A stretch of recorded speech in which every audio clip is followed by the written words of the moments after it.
Përshëndetje miq, po takohemi sërish së bashku në një tjetër emision për të përqendruar këtë herë tek kanceri i qafës së mitrës. Kemi ardhur në Institutin e Shëndetit Publik dhe do të zhvillojmë një bisedë me shefin e sektorit për sëmundjet kronike, zotin Alban Ylli. Përshëndetje. Përshëndetje, faleminderit.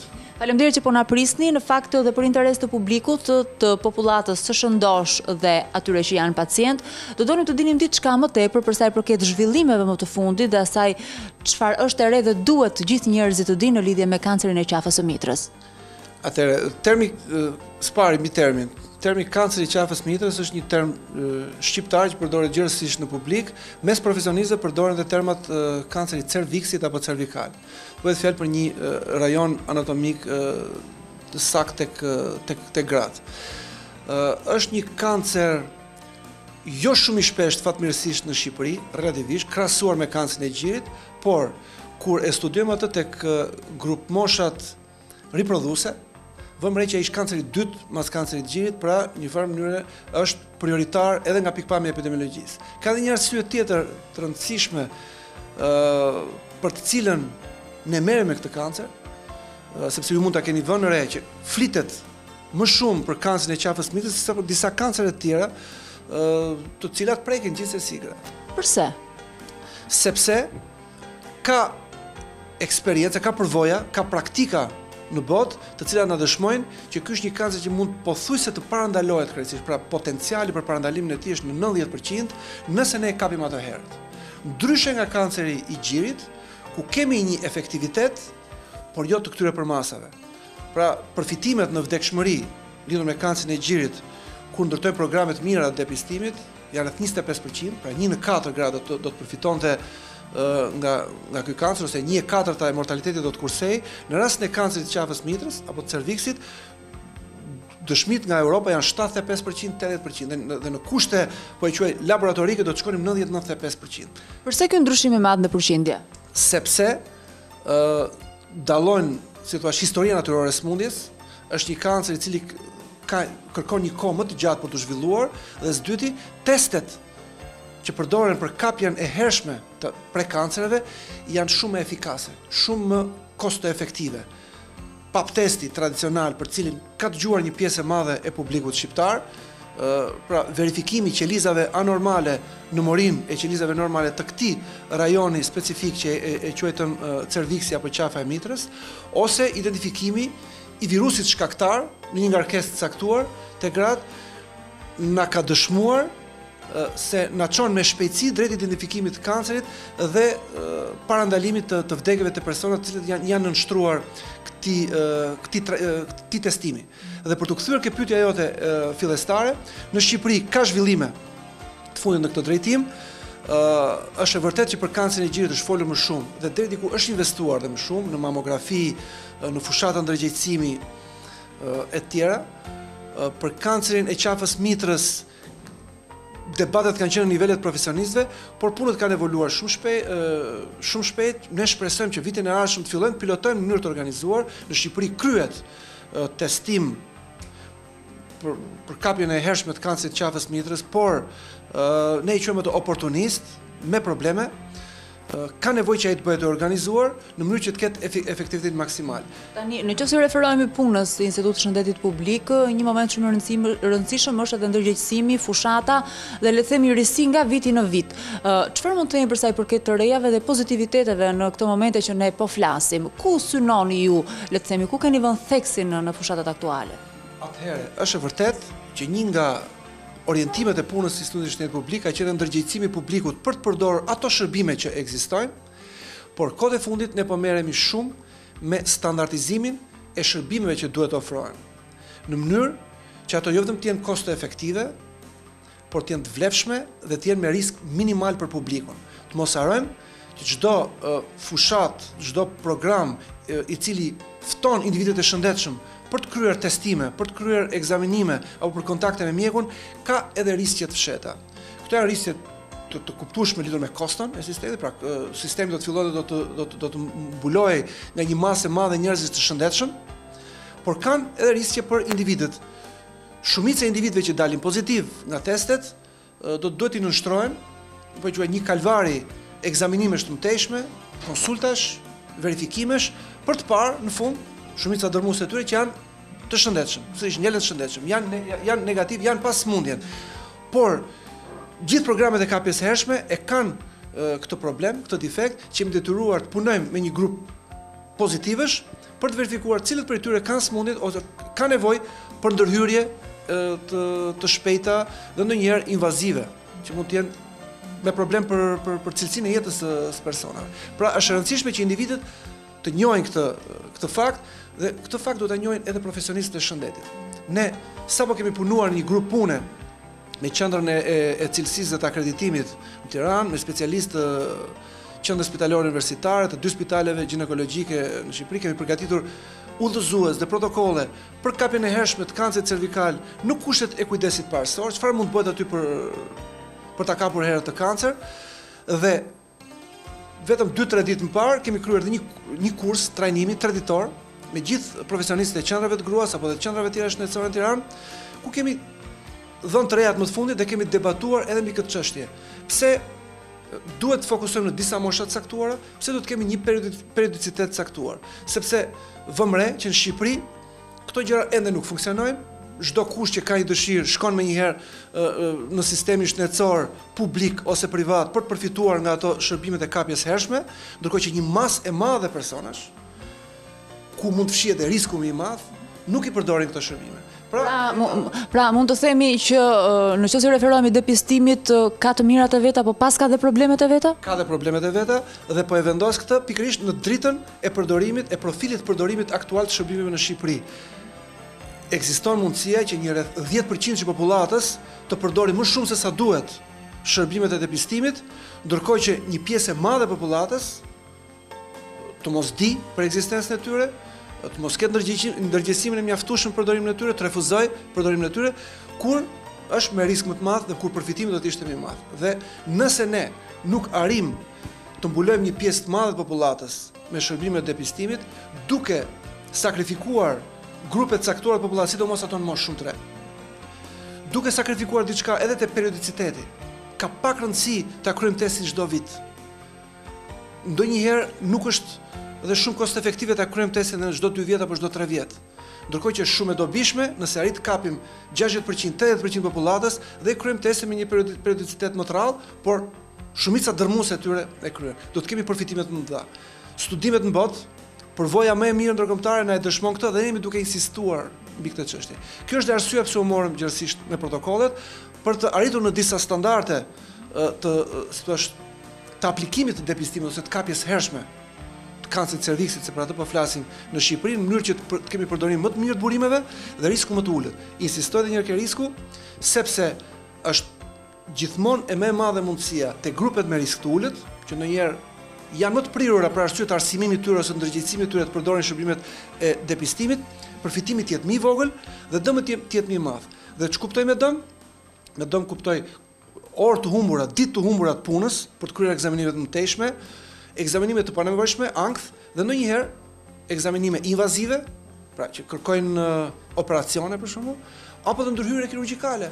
Në fund, kur nuk është vërtetuar plotësisht ekzistenca e smundjes e kancerit, sërish kryhet një operacion, që thua për të qenë brenda, për të shmangur riskun, për ta bërë riskun zero krejtësisht, duke ndikuar në cilësinë e jetës së një personi që megjithëse kishte për të vuajtur nga kanceri kur gjatë jetës vet. Pra këto probleme megjithëse do të ndodhin shumë më shpesh, po jashtëzakonisht shumë më shpesh te grupet me risk të ulët. Ndërkohë që te grupet me risk të lartë, ekzistenca e tyre është pjesë e balancës që ne e quajmë të kosto-përfitimit.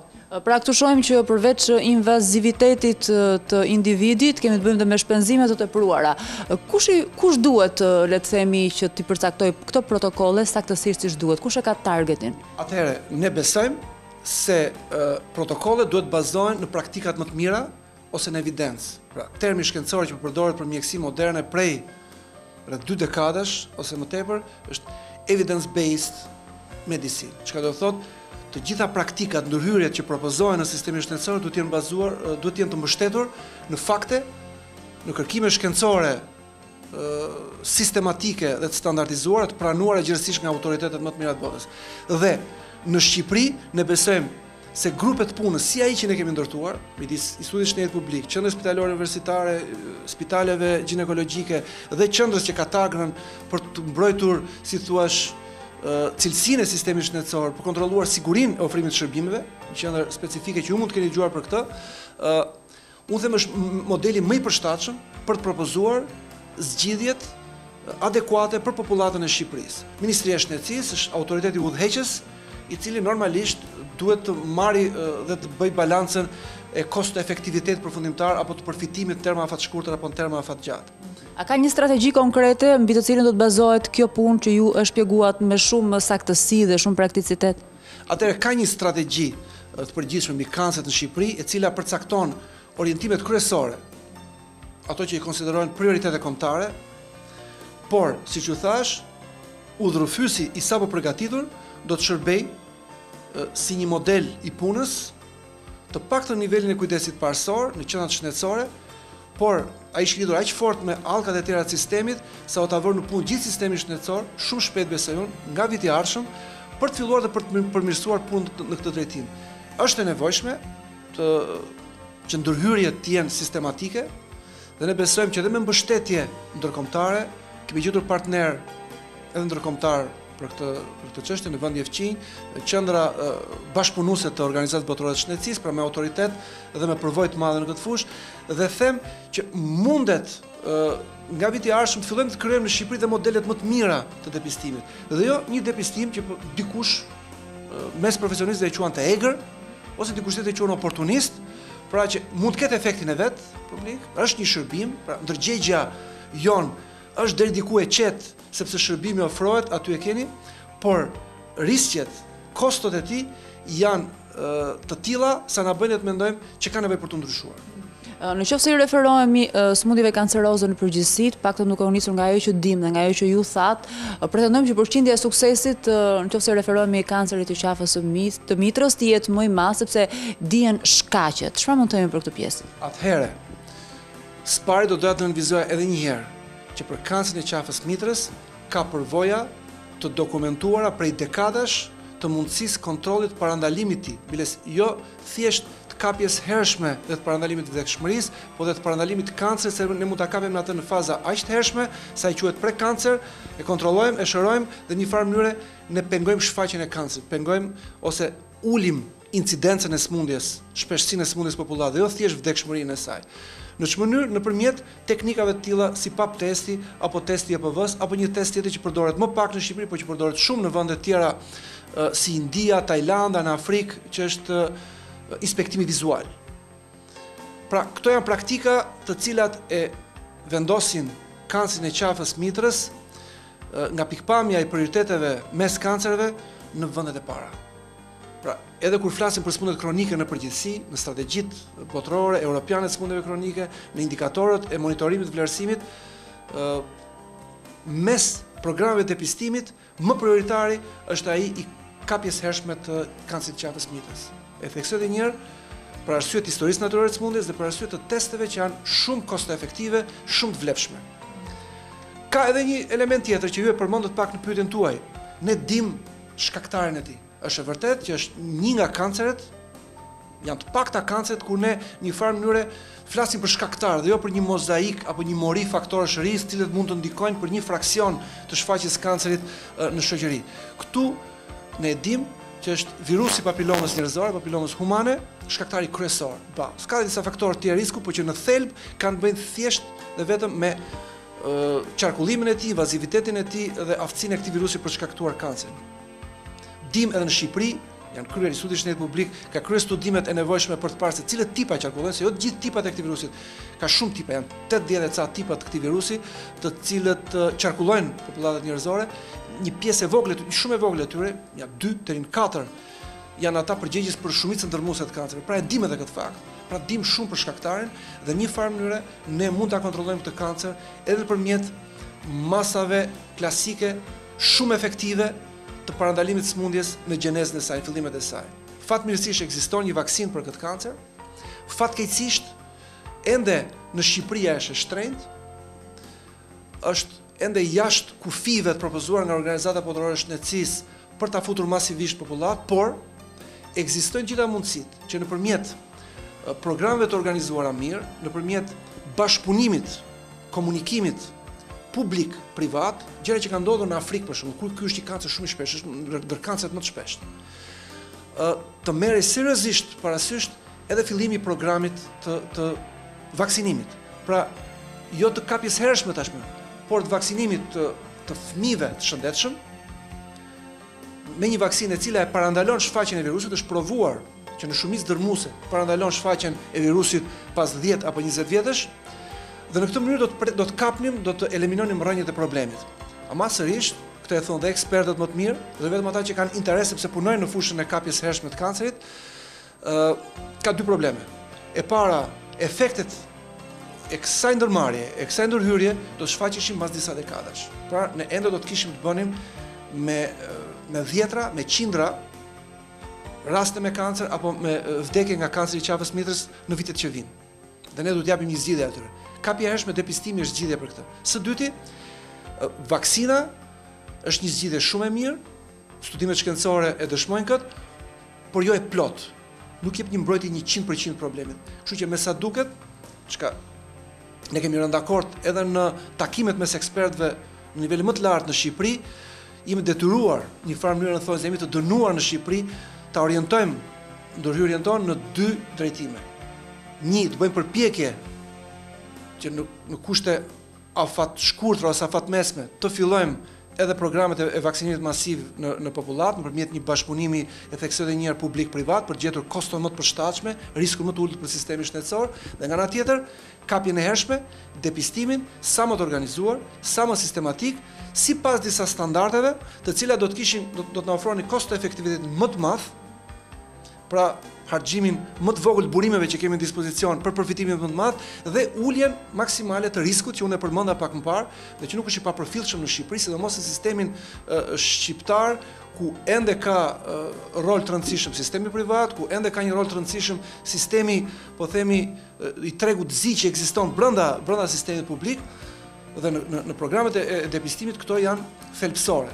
Nëse janë relativisht të pranueshme për të smurët, pra një person që është i smur pranon disa riske për të gjetur zgjidhje për smundjen e tij, janë të papranueshme për të shëndetshmit. Dhe për programet e depistimit ne flasim për të shëndetshëm. Pra ata që identifikojmë si pozitiv një fraksion i vogël i grupit, 10%, 20% të gjithë personave të testuar, sërish do të ngelen të shëndetshëm derisa të verifikojnë që janë pozitiv në gjithë hallkat e sistemit, konsultat me specialistë, ekzaminime shtesë e tjera, dhe një pakicë e vogël e tyre do të zbulojnë që janë smur. Pra do të kemi të bëjmë me një masë personash në sistemin shëndetësor që nuk kanë nevojë shëndetësore reale, përveç faktit që na besojnë në mesazhet tona për të kapur herët një smundje. Kështu që në këtë kuadër, nga pikpamja etike, është shumë e rëndësishme për ne të japim mesazhin e qartë. Depistimi është i vlefshëm, kapja e hershme është e mirë, e domosdoshme, duhet ta bëjmë atë sipas disa standardeve të caktuara, dhe për kancerin e qafës mitrës ne jemi duke ecur në rrugën e dur dhe besojmë që nga viti i ardhshëm do të fillojmë të flasim edhe për praktika të mira në këtë drejtim.